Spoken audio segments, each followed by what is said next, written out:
In the quaint town of Gravemore, a decaying mansion stood stubbornly against the winds of time, its dark silhouette slicing through the fog like a blade. The locals whispered of its cursed basement, where it was said that no one who ventured ever returned. This tale became the talk of the town every Halloween, sparking both fear and intrigue among the townsfolk and visitors alike. One fateful October evening, a group of 6 friends, Max, Sarah, Derek, June, Elliot, and Lana, decided they would debunk the myths once and for all. Armed with flashlights, a camcorder, and a daring spirit, they approached the mansion under the cloak of twilight. The air was thick with the scent of decaying leaves and the imminent threat of a storm. As they stood before the heavy, arched front door, Sarah, the unofficial leader, declared, "Tonight, we spin the wheel of fate in the basement of horrors. Let's find out if the legends are true."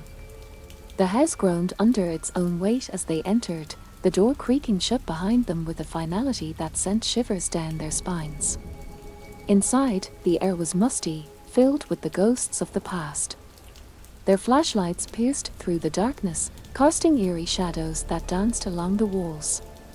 "I've set up a spin wheel app on my phone," Max explained, his voice echoing slightly in the vast foyer.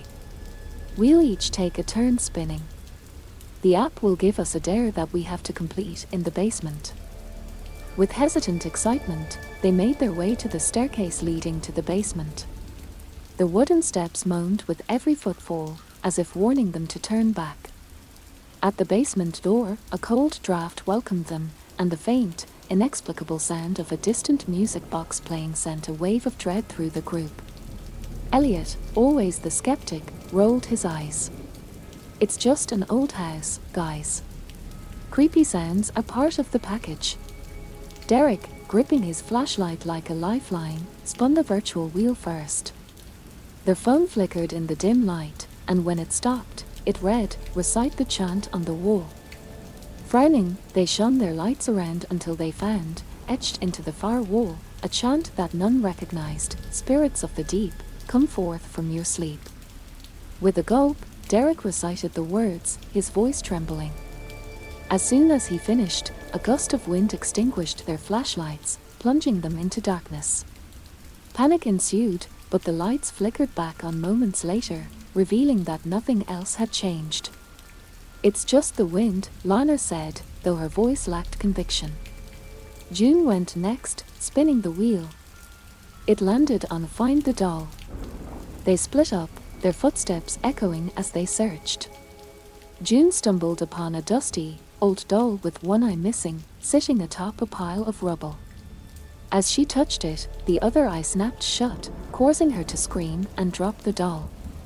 Gathering back together, they tried to laugh it off, but the atmosphere had thickened with fear.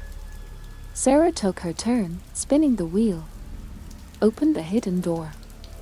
They hadn't noticed any hidden doors, but now, as they searched, they found a panel that slid aside with a screech, revealing a smaller, darker room filled with old furniture covered in white sheets. As they entered, the door slammed shut behind them. Trapped and terrified, they discovered that the room was filled with objects that seemed to have a life of their own. Shadows moved independently of their sources, and whispers filled the air, too low to make out but too sinister to ignore. Max tried to film everything, but his camcorder inexplicably stopped working. The tension among them grew as their environment seemed to warp and twist with supernatural forces. It was Lana's turn, and with trembling fingers, she spun the wheel. It landed on a dare that chilled them to their bones: turn off your light and call out to the spirits. As Lana switched off her flashlight, the true terror of the basement was unleashed.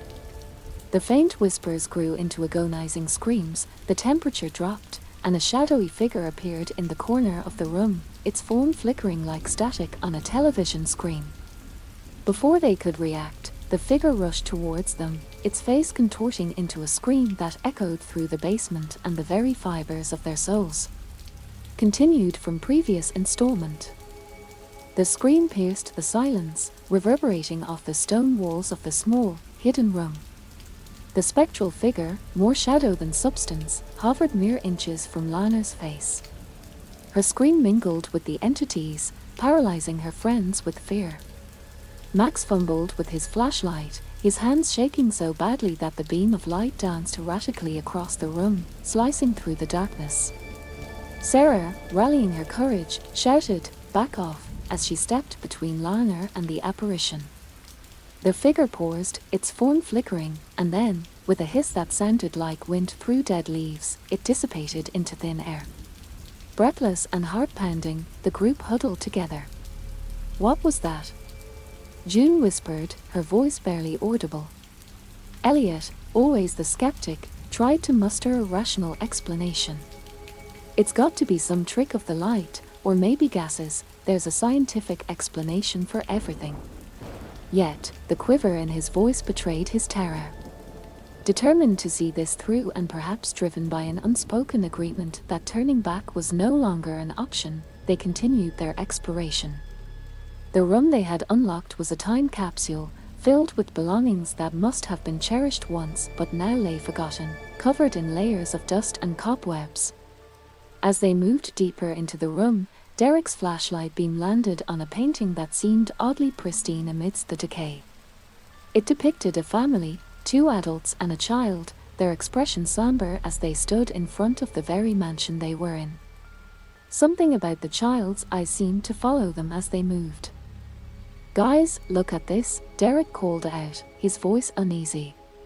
The group gathered around, examining the painting. "I think this might be the family that lived here," he continued, pointing at a plaque beneath the painting. It read, "The Holloway Family, 1883. "Maybe they are the ones haunting this place," Lana said, half joking, trying to lighten the mood. But her attempt fell flat, swallowed by the oppressive atmosphere of the room. Max, eager to distract himself from the fear, spun the wheel again. This time, it instructed, "Play the piano." A dusty, grand piano sat against the far wall, its ivory keys yellowed with age. With a deep breath to calm his nerves, Max approached it and pressed a key. The sound that echoed was not a musical note, but a discordant, jarring clang that seemed to resonate through the floor and walls. The sound triggered a chain reaction. The room began to shake subtly at first, then more violently. Books fell from shelves, and the chandelier overhead swayed dangerously. "Earthquake!" Sarah yelled, but Max shook his head. "No, it's something else. This house is reacting to us." Their panic escalated as the room seemed to close in around them. In the chaos, Elliot spun the wheel in a desperate attempt for a way out. It stopped on "Find the Diary." Scanning the room, his flashlight beam caught on a small book protruding from a fallen shelf. He grabbed it and flipped through the pages, which were filled with neat, cursive writing. "It's a diary, all right. Listen to this," he said, his voice steady as he read aloud. "We should never have opened the door. The darkness has been unleashed. We thought we were safe, but it has claimed our souls. Do not trust the whispers. They will lead you astray." The words sent a chill through everyone. The realization dawned that they were not just dealing with old ghosts or simple hauntings, something far more sinister was at play. As they processed this, the shaking abruptly stopped. The sudden silence was even more terrifying than the cacophony before. They were about to discuss their next move when Sarah's flashlight beam caught something moving in the shadows. A small figure, child-sized, darted across the room and disappeared through an open door that led deeper into the basement.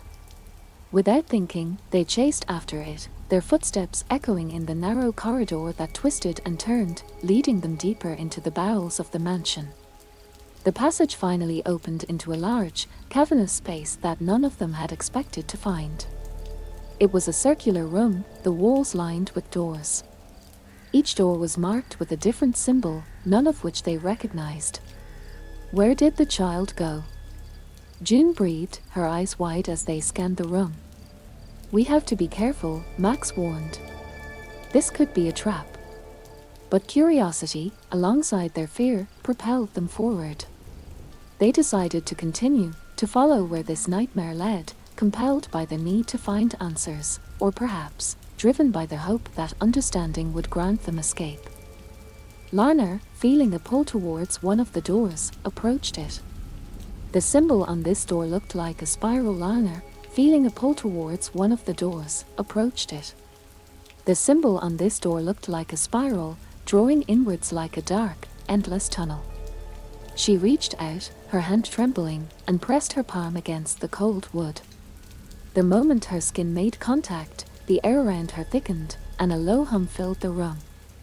The others watched in horror as the door began to creak open slowly, revealing nothing but impenetrable darkness beyond. Max immediately stepped forward, grabbing Larner's arm to pull her back. "No, wait. We don't know what's in there." But Larner's eyes were fixed on the darkness, a strange glint of fascination visible despite her fear. "We have to find out," she insisted, her voice almost a whisper. "It called to me." Reluctantly, the group agreed to enter, their flashlights piercing the darkness ahead. As they crossed the threshold, the door slammed shut behind them with a deafening bang, causing them all to jump. They were plunged into a silence so deep it felt like a physical pressure against their ears. The beam of their flashlights revealed a narrow pathway that wound down into the depths of the earth. The walls were lined with ancient, crumbling bricks that seemed to absorb the light, making their progress even more treacherous. The air was cold and damp, filled with the smell of mold and decay. As they descended, the pathway became narrower and the ceiling lower, forcing them to stoop as they walked. The oppressive atmosphere was punctuated by distant, unidentifiable sounds, soft thuds, the scrape of stone on stone, and occasionally, a faint, mournful wail that seemed to come from the very walls themselves. Suddenly, Sarah stopped, her flashlight beam focusing on something on the ground. It was a small, tattered shoe, much like one a child would wear. This was the child's, she said, her voice barely above a whisper. They all knew without saying that this was a sign they were on the right path. But whether that path would lead to salvation or damnation, none could say. The corridor ended abruptly at a large, ornate door. It was different from the others. This one was adorned with intricate carvings that depicted scenes of anguish and despair. Human figures seemed to twist and contort in pain, their expressions frozen in eternal screams. "Should we open it?" June asked, her voice tinged with fear. Before anyone could answer, the door began to open on its own, slowly and silently. Beyond it lay a vast chamber, lit by flickering torches mounted on the walls. The room was filled with statues, each one more grotesque and disturbing than the last. They were humanoid but twisted in form, with elongated limbs and exaggerated features that made them almost painful to look at. In the center of the room stood a large, circular table. On it, a variety of strange objects were laid out: bones, feathers, stones with runes carved into them, and a large, ancient-looking book. Elliot moved towards the table, drawn by the book. He opened it carefully, revealing pages covered in indecipherable script. "What is this place?" he murmured, more to himself than anyone else. As they explored the room, they realized that each statue seemed to be looking at the book, their eyes fixed and unblinking. It was as if they were waiting for something or someone. Suddenly, the chamber shook violently, dust and small stones raining down from the ceiling. The statues began to crack, the sound echoing loudly in the confined space. "We need to leave, now," Max shouted over the noise. But as they turned to leave, they found that the door through which they had entered was no longer there. In its place was just a smooth, unbroken wall. Panic set in as they realized they were trapped. With no other option, they turned back to the room, their flashlights sweeping over the statues, which were now beginning to move, slowly and jerkily, as if coming to life after centuries of stillness. The air grew colder, and a sense of dread settled over them as the statues' movements became more fluid, more purposeful. They were encircling the group, moving in closer with each slow, deliberate step. The friends held onto each other, backing towards the center of the room. The only sound was the scraping of stone on stone as the statues moved. And then, from somewhere in the room, a new sound emerged, a low, menacing laugh that grew louder, filling the chamber with its malevolence. As they braced themselves for what was to come, they realized the true horror of the mansion's basement was only just beginning to reveal itself. Continued from previous installment, as the sinister laughter echoed through the chamber, reverberating off the stone walls and filling the space with dread, the statues continued their relentless advance. Each step was accompanied by the grating sound of stone scraping against stone, a noise that seemed to drill into their very souls. The torchlight cast eerie, flickering shadows, making the statues appear as if they were jerking spasmodically towards them. The group, now huddled in the center of the room, watched in horror as the statues formed a tight circle around them. The expressions on the statues' faces were contorted in grotesque grimaces, their eyes hollow yet somehow conveying an intense malevolence that chilled the friends to their core. Max, holding a flashlight high, tried to keep his voice steady. "We need to find a way out, now," he said, trying to scan the room for any possible escape routes. But the walls were smooth and unyielding, the only door having vanished as if it had never been. Sarah, her eyes darting from one statue to the next, whispered, "What do they want from us?" As if in answer, the floor beneath them began to tremble, and a low rumbling filled the air. The statues stopped moving, their eerie stillness somehow more terrifying than their previous animation. The rumbling grew louder, and the center of the floor started to crack open, a dark fissure spreading like the opening of a monstrous mouth. The friends clutched each other, stepping back as the fissure widened, revealing a deep, dark abyss below. A cold, putrid wind rose from the depths, carrying with it the stench of decay and death. The laughter intensified, now seeming to emanate from the abyss itself, as if mocking their plight. Elliot, his face pale with fear, looked around wildly. "There has to be something in this book," he said, flipping through the pages of the ancient tome they had found on the table. His hands trembled as he tried to decipher the strange symbols, but they remained obstinately incomprehensible. June, her voice a mere whisper, said, "Maybe the statues, maybe they are guarding this place. Maybe they want us to fix whatever's been opened." Lana nodded slowly, her eyes fixed on the fissure. "Or maybe they want us to be part of whatever this is. We need to think, we need to." Before she could finish, one of the statues moved with surprising speed, its hand reaching out and grabbing Derek by the arm. His scream was cut short as the statue's grip tightened, and he was pulled toward the fissure. "Derek!" Sarah cried out, lunging forward to grab his other arm. The rest of the group joined in, pulling back with all their might against the unnatural strength of the statue. The tug-of-war was desperate, each of Derek's screams echoing off the walls and amplifying their terror.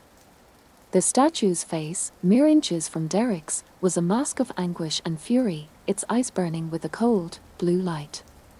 As they struggled, the ground beneath them continued to shake, small cracks spreading across the floor like spider webs.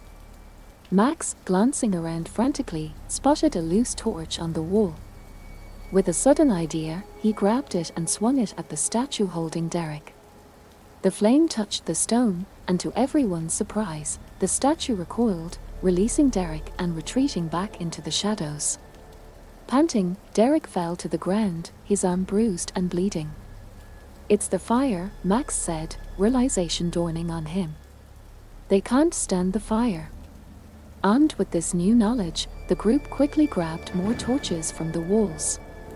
Wielding the flames like weapons, they managed to hold the statues at bay as they regrouped, trying to form a plan amidst the chaos. As they brandished the torches, the laughter from the abyss grew louder, more frenzied. The fissure in the floor widened further, the edges crumbling away as if the entire room was about to be swallowed by the darkness below.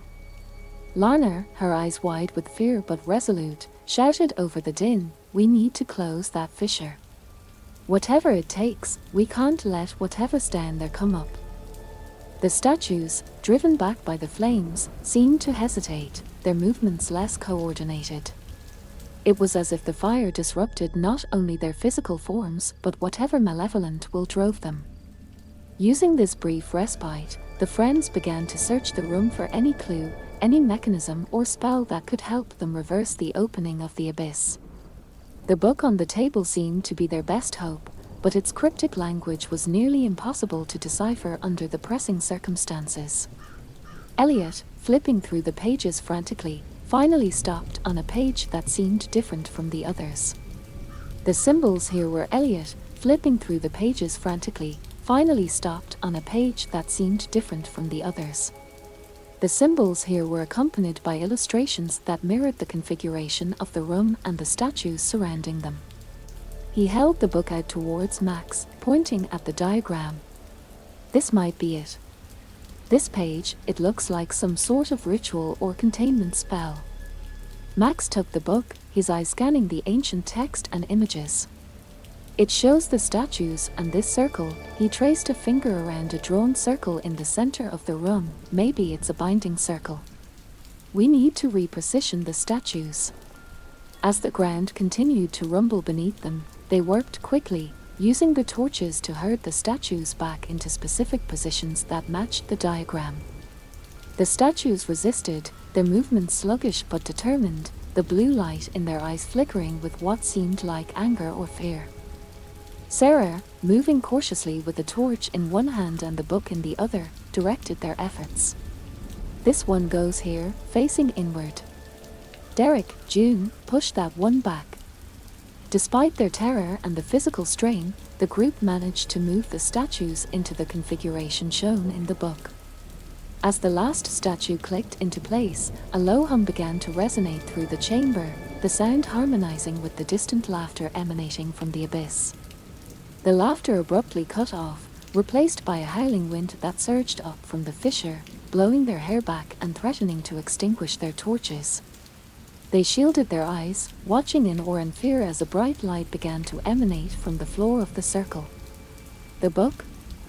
Read from the book, Elliot. Max shouted over the howling wind. Elliot, holding the book open against the force of the wind, began to recite the cryptic phrases from the page. His voice was shaky at first, but as he continued, a power seemed to build within him, his words echoing around the chamber with authority and force. As he spoke, the light from the floor grew brighter, and the statues began to tremble, the blue light in their eyes dimming. The fissure's edges started to glow, a warm, golden light that contrasted sharply with the cold blue of the statue's gaze. The room shook violently, a deafening roar filling the air as if the very earth was protesting. The friends held onto each other, bracing against the shaking, their eyes fixed on the glowing fissure. Finally, with a thunderous crack, the fissure began to close, the edges merging together as the golden light overwhelmed the darkness.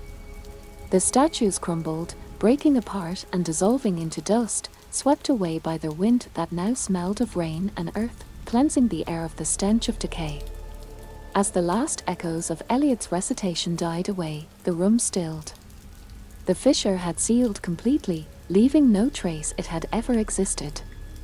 The torches flickered gently, casting a soft light over the group as they stood in the now silent chamber, panting and disbelieving.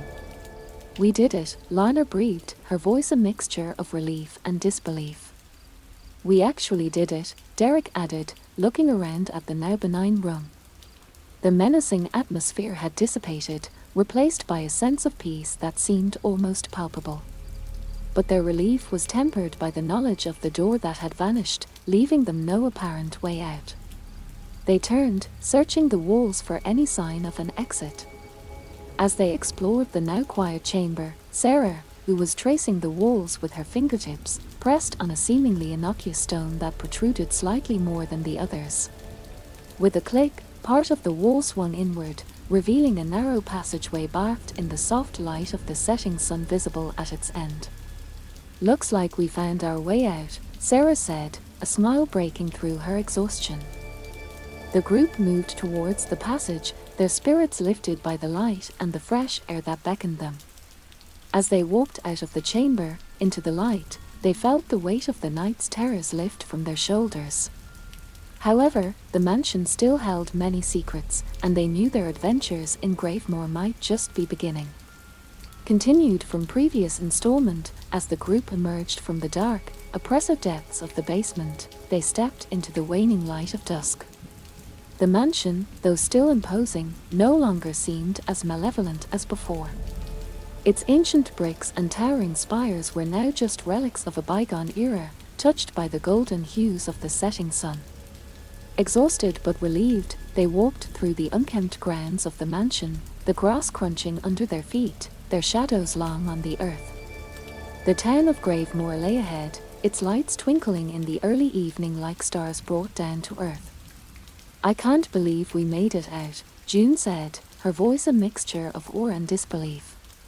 "Yeah, and whatever was in that basement, we sealed it away, hopefully for good," Derek added, looking back at the mansion with a wary eye. Elliot, who had been quiet, finally spoke. "Do you think we really changed anything? Or did we just put a band-aid on a bigger problem?"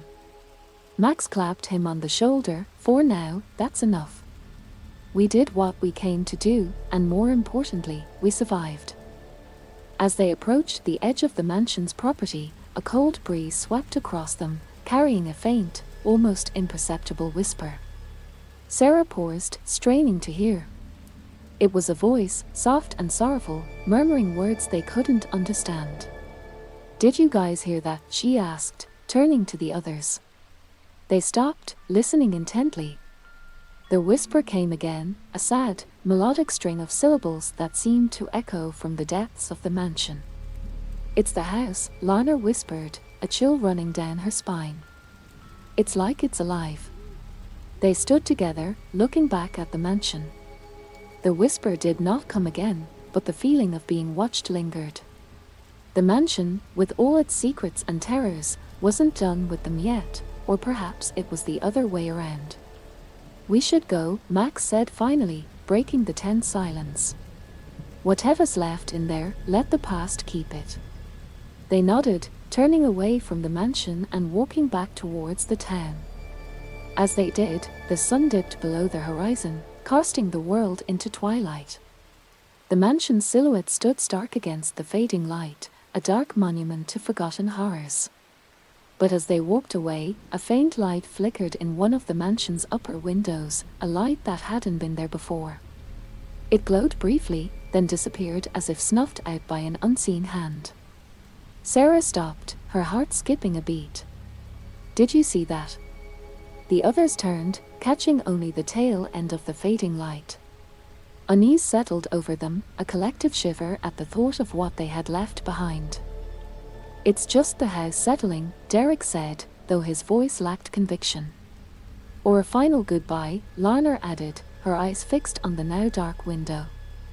They continued their walk back to town, the weight of their experience a silent bond between them. The whispers of the mansion didn't follow them, but the memory of that night would haunt their dreams for years to come, a ghostly reminder of the thin veil between this world and the next. As Gravemore welcomed them back, its familiarity a balm to their rattled nerves, they knew that some doors, once opened, and never truly closed. And some basements, particularly those shrouded in shadow and legend, hold secrets that are better left undiscovered. In the heart of Gravemore, the mansion stood silent on the hill, watching and waiting, its stories etched into the walls, its whispers carried on the wind. And though the night ended and the group found solace in their escape, the mansion remained, a sentinel of the dark, holding its breath for the next curious soul brave enough to spin the wheel of basement horror stories.